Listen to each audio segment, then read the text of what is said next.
বাংলাদেশকে শক্তিশালী প্রতিরক্ষা সহযোগিতা জোরদার করতে চায় পাকিস্তান, মহা টেনশনে ভারত। বাংলাদেশের সঙ্গে শক্তিশালী প্রতিরক্ষা জোট গঠন করতে চায় পাকিস্তান। দুই দেশের সেনাবাহিনীর এক উচ্চ পর্যায়ের বৈঠকে এই ইস্যুতে আলোচনা হয়েছে বলে জানিয়েছে পাকিস্তানের আন্তঃবাহিনী জনসংযোগ পরিদপ্তর। মঙ্গলবার পাকিস্তানের পাঞ্জাব প্রদেশের রাওয়ালপিন্ডি শহরে সেনা সদর দপ্তরে দেশটির সেনাপ্রধান জেনারেল আসিম মুনিরের সঙ্গে বৈঠক হয়েছে বাংলাদেশের সেনাবাহিনীর principal staff officer lieutenant general S M. Kamar ul হাসানের। আইএসপিআর এর বিবৃতি অনুসারে ওই বৈঠকে দুই কর্মকর্তা এই মর্মে একমত হয়েছেন যে বাংলাদেশ এবং পাকিস্তান ভ্রাতৃপ্রতিম দেশ এবং বহিস্থ শক্তির প্রভাব থাকা সত্ত্বেও দুই দেশের সম্পর্ক অবশ্যই দৃঢ় থাকবে। এছাড়াও প্রতিরক্ষা সংক্রান্ত বিভিন্ন ইস্যুতে দুই দেশের সেনাবাহিনীর পারস্পরিক আদান-প্রদান, সহযোগিতা ও অংশীদারত্বের মাত্রা বাড়ানোর ব্যাপারেও আলোচনা করবেন পাকিস্তানের সেনাপ্রধান এবং বাংলাদেশের পিএসও।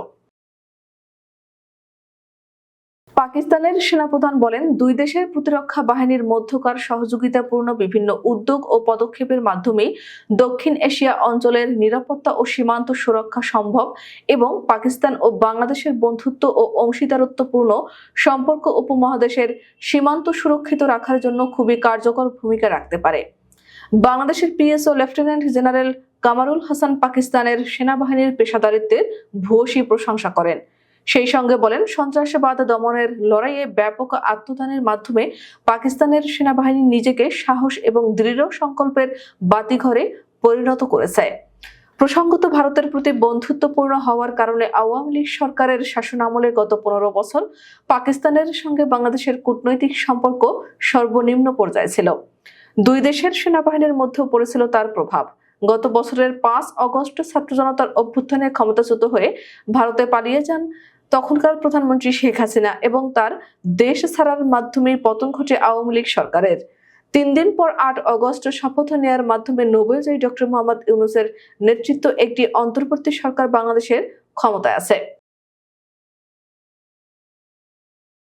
ভারত ঘেঁষা আওয়ামী লীগ সরকারের পতন এবং ডক্টর ইউনূসের নেতৃত্বে অন্তর্বর্তী সরকার গঠনের পর থেকে পাকিস্তানের সঙ্গে বাংলাদেশের কূটনৈতিক সম্পর্ক জোরদার হতে থাকে।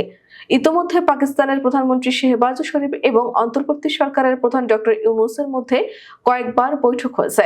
দুদেশের মধ্যে পণ্য আমদানি, রফতানি ও বাণিজ্যিক জাহাজ চলাচল 71 সালের পর ফের শুরু হয়েছে।